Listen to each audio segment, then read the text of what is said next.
sea para mí y si quieres las resumes. Estamos en directo. Buenas tardes a todos nuestros seguidores de la Liga de los Comunes. Hoy tenemos aquí más acompañantes que la última vez.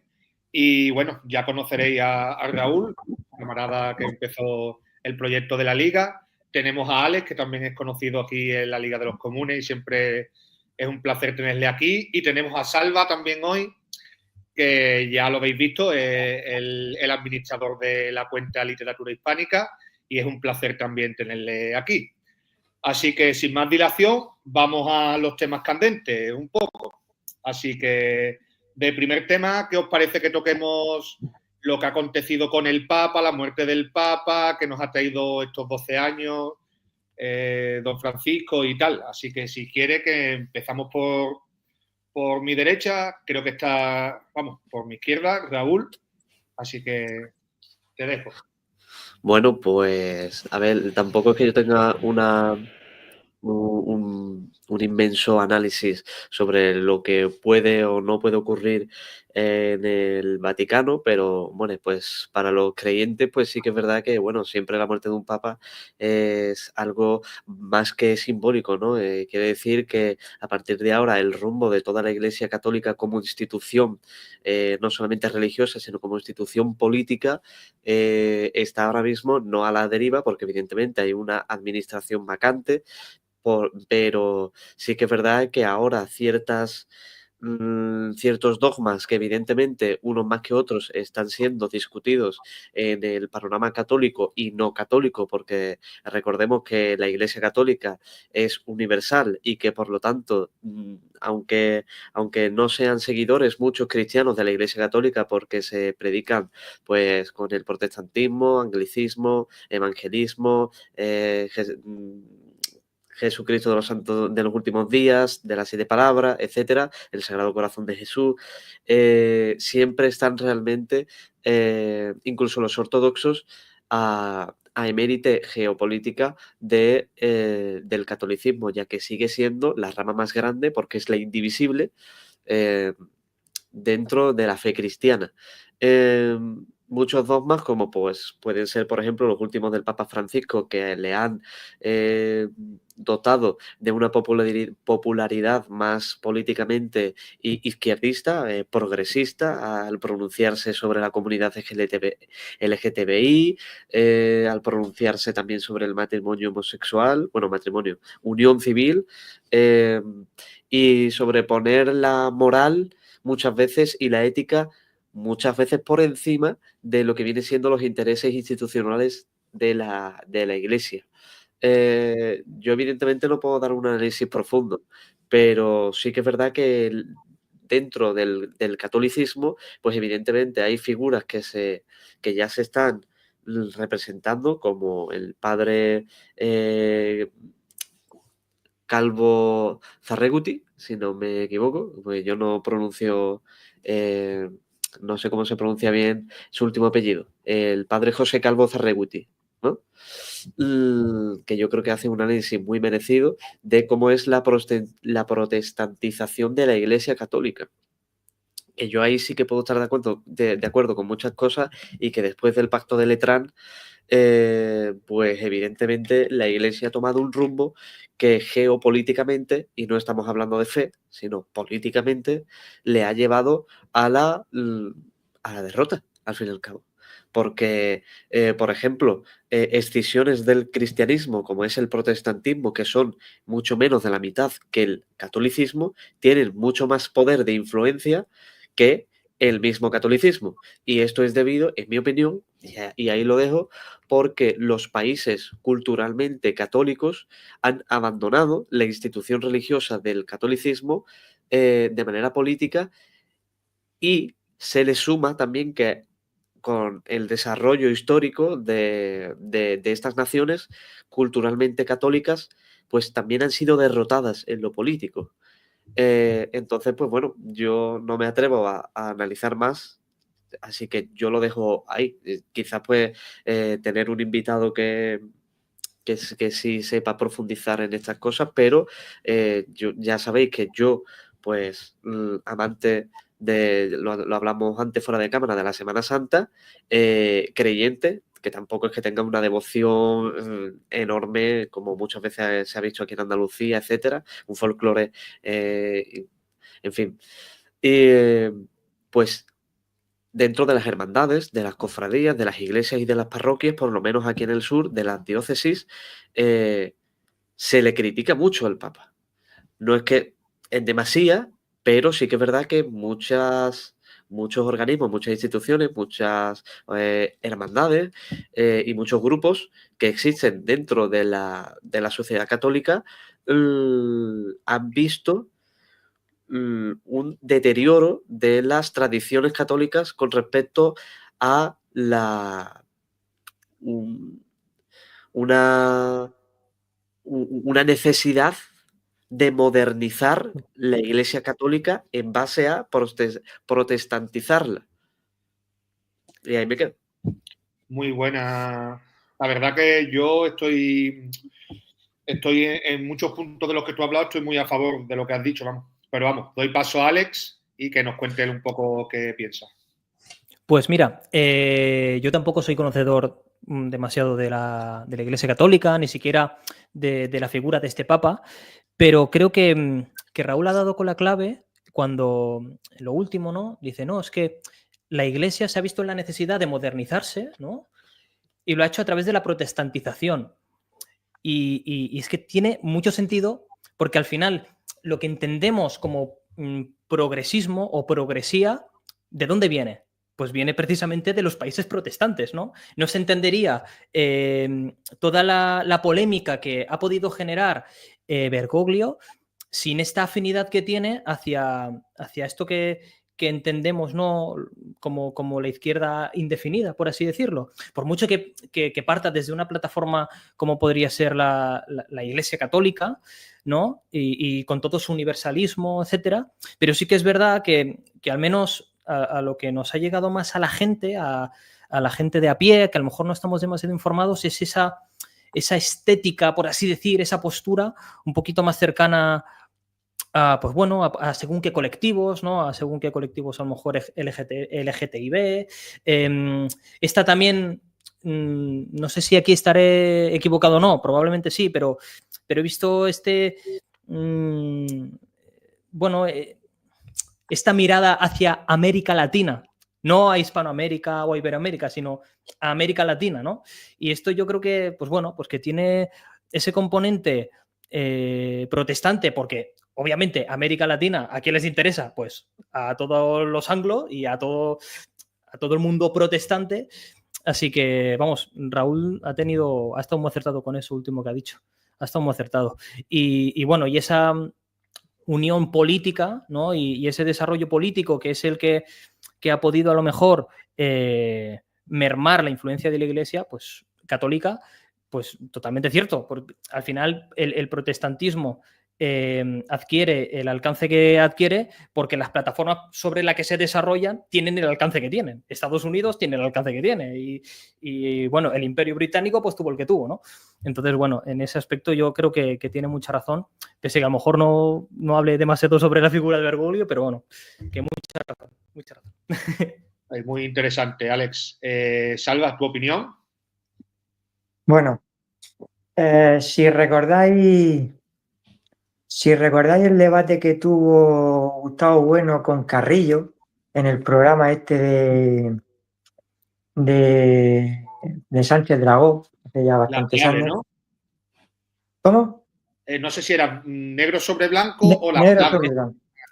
Negro sobre blanco creo que era. Pues claro, cuando Carrillo empezó a definir un poco una nueva izquierda, que muy atinadamente Gustavo Bueno le dice que el estandarte de esa nueva izquierda pues iba a ser el Papa, porque como fue definiendo esa corriente de izquierda, pues vamos, entroncaba de lleno con los ideales del Papa.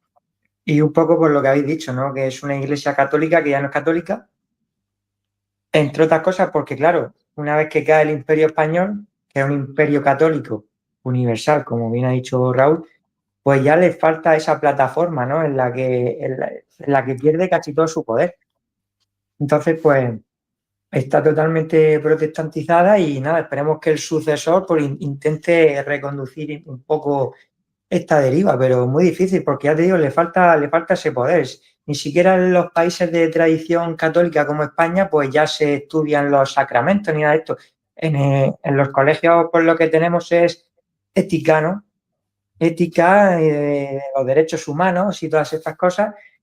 Y la religión, pues queda de un modo simbólico, ¿no? Como hemos tenido ahora en la Semana Santa y en la capa basal, por las catedrales, las iglesias y cada vez menos, ¿no? Porque fíjate, si el Valle de los Caídos abre que después hablaremos de ello, abre este precedente de la resignificación, ¿no? De templos católicos, pues si eso sienta un precedente y se va experimentando con ello en otros templos, ¿no? Pues fíjate el futuro que le espera al catolicismo. Yo, antes de cambiar de tema, estoy totalmente de acuerdo con lo que habéis dicho los tres.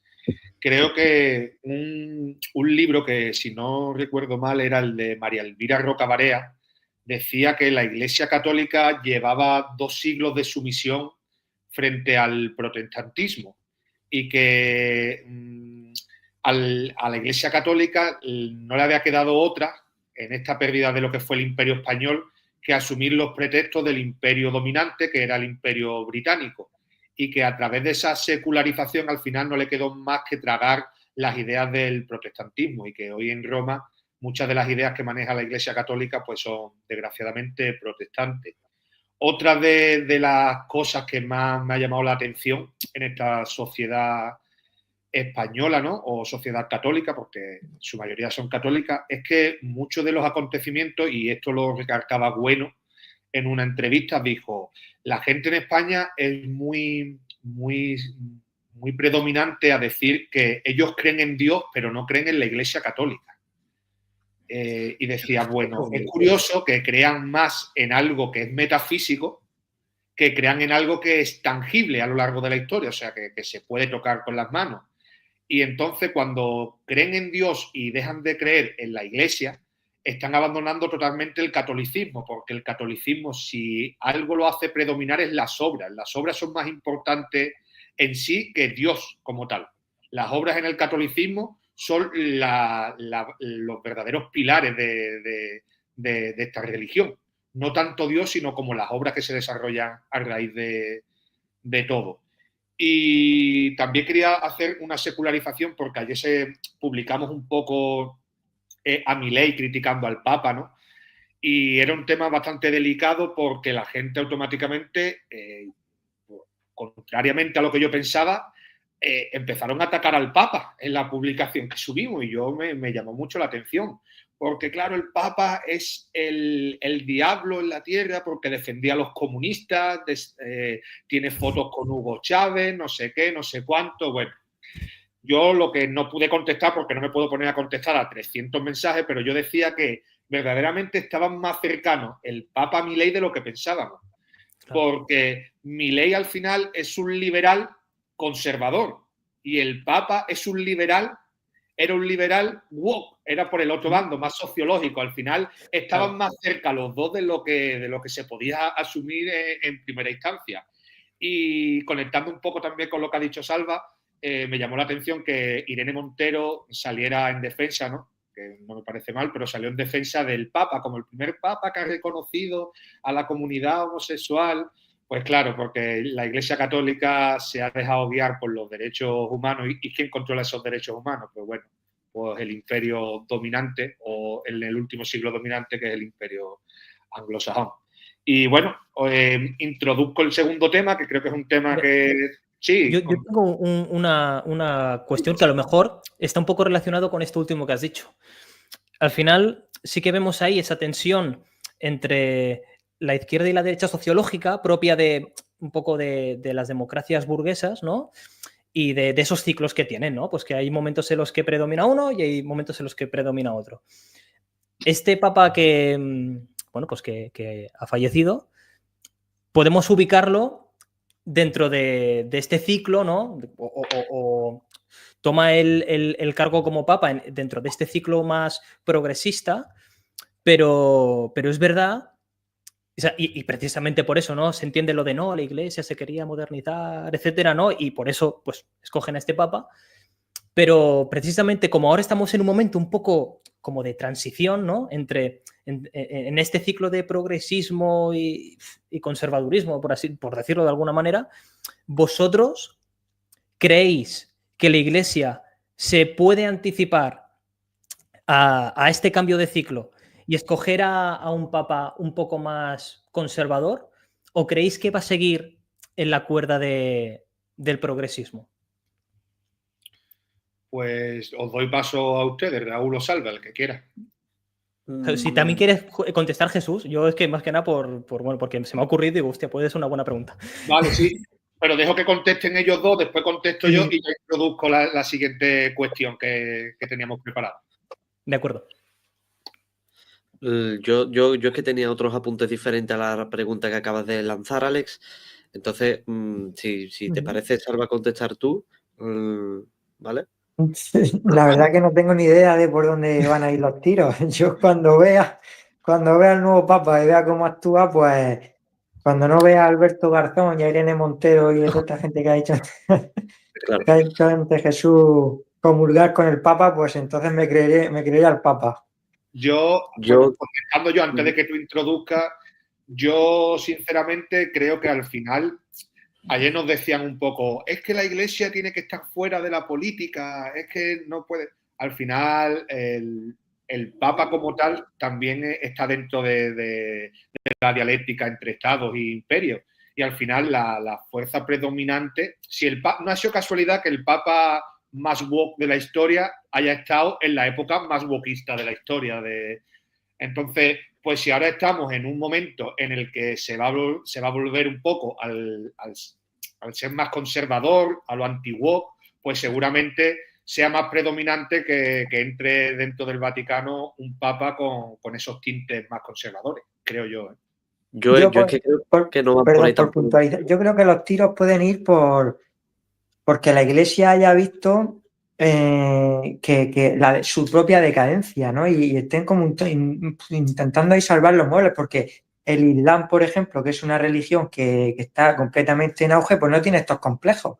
Los derechos humanos les da lo mismo. Entonces yo creo que han visto que en los países católicos pues hay una decadencia absoluta y están intentando como salvar los muebles por ahí, pero vamos, es una vía a su propia extinción. Entonces, no creo que sea solución protestantizarse. A mí sí me parece, yo creo que el eje no es progresista o conservadorista. Creo que el eje no es ese.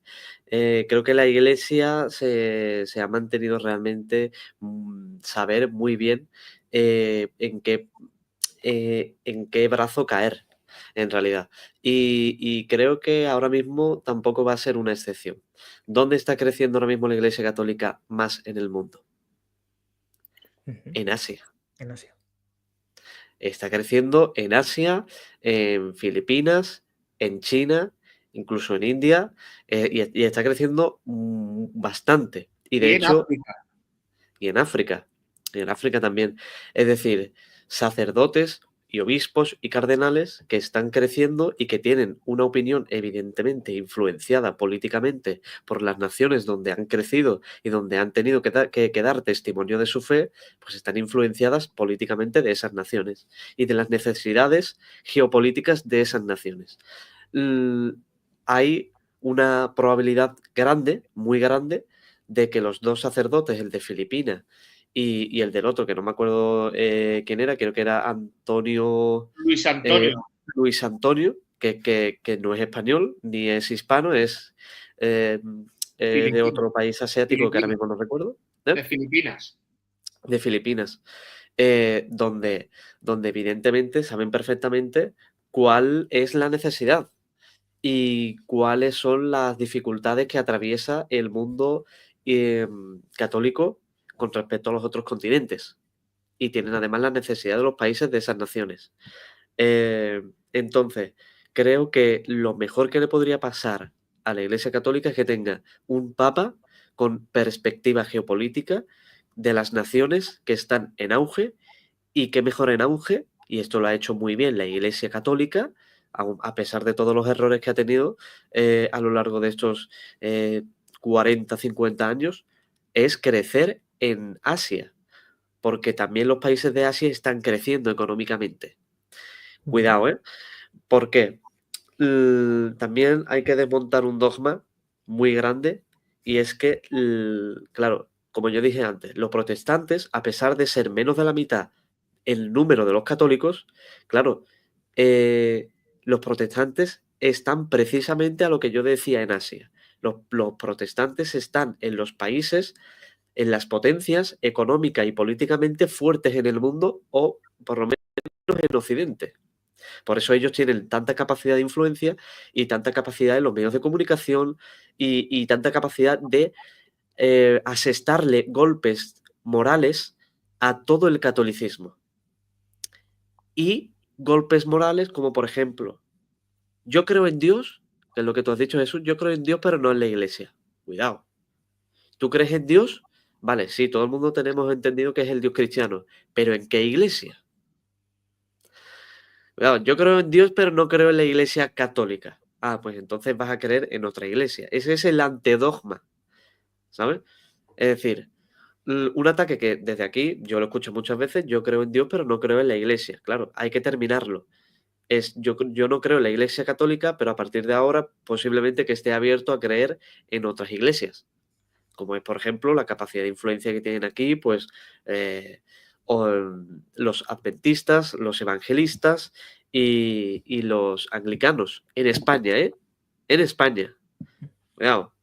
Y que no llevan poco tiempo precisamente aquí. Aquí las iglesias evangelistas están creciendo como la espuma.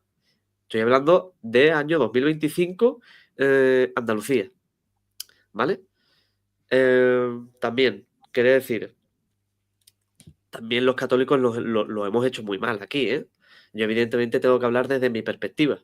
Y es que, sí, como tú decías bien, Alex, los católicos realmente nos diferenciamos por buenos cristianos haciendo obras de bien. La gracia de Dios, ¿no? El tratar al prójimo como a ti quieres que te traten.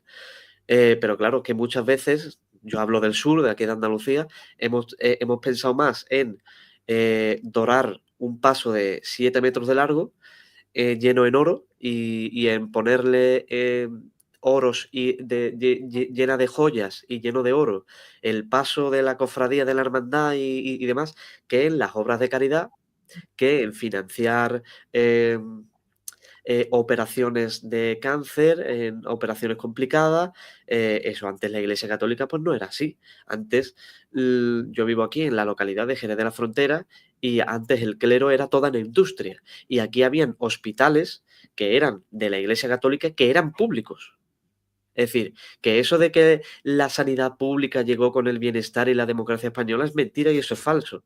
Eso llegó mucho antes. Incluso llegó a América. Toda América, los hospitales que el Imperio Español construía eran hospitales, evidentemente, católicos de la Iglesia, y que eran públicos también. Un pobre tenía derecho a sanarse. Y hoy en día no. Hoy en día, y más que me duela, pero lo único que hacen es pequeñas obras de caridad, y cuando está el paso delante de la iglesia de no sé qué, el capataz dice, vamos a dedicarle una levantada por una niña que está mala, que tiene cáncer y que está enferma y que es muy difícil financiar la operación. Es que ahí te doy la razón, camarada, porque en la transición, antes de la transición, había muchos colegios de curas que eran públicos, muchos hospitales que estaban las hermanitas, las monjas, que eran hospitales de monjas. ¿Qué pasó en la transición? Acabaron con eso porque era algo franquista que lo controlara la iglesia, y lo pusieron en manos privadas. O sea, era otra forma, por un lado, de acabar con lo que ellos, la demonización de la Iglesia Católica. Han demonizado la Iglesia Católica y lo han pasado a manos privadas. Es muy curioso esto. Y por otro lado también te doy totalmente la razón, porque ayer lo comentaban en el directo de Santiago Armesilla, muchas veces vemos a un aliado en Dinamarca, Noruega, Suecia, cuando verdaderamente son protestantes. Y en China, por ejemplo, hay 13 millones de católicos. 13 millones de católicos. Hay más católicos en China que en Dinamarca, Noruega o Suecia. ¿Qué es lo que pasa? Que tenemos de aliado a gente que verdaderamente lo que pretende es la destrucción de nuestra idiosincrasia. Y ahí es donde también radica un poco el problema. Y en relación, si queréis, ahora termina Salva y Alex, el papa que se postula, creo, o que es favorito para postularse como jefe del Estado del Vaticano, porque aparte de ser papa de toda la Iglesia Católica, es jefe de Estado del Vaticano, no se nos puede olvidar, del Estado del Vaticano, es Robert Sara, que Robert Sara es un guineano. Y si nos damos cuenta, un guineano verdaderamente hace no mucho tiempo era un español de pleno derecho. Así que yo, por ejemplo, si me tuviera que postular con alguno, además es de estirpe bastante conservadora, diríamos, y yo si me tuviera que postular por alguno de ellos como mi favorito, creo que sería él, aunque ya tenemos que entender que, hombre, que estamos metidos en unas dinámicas que seguramente desbordan a él como figura personal.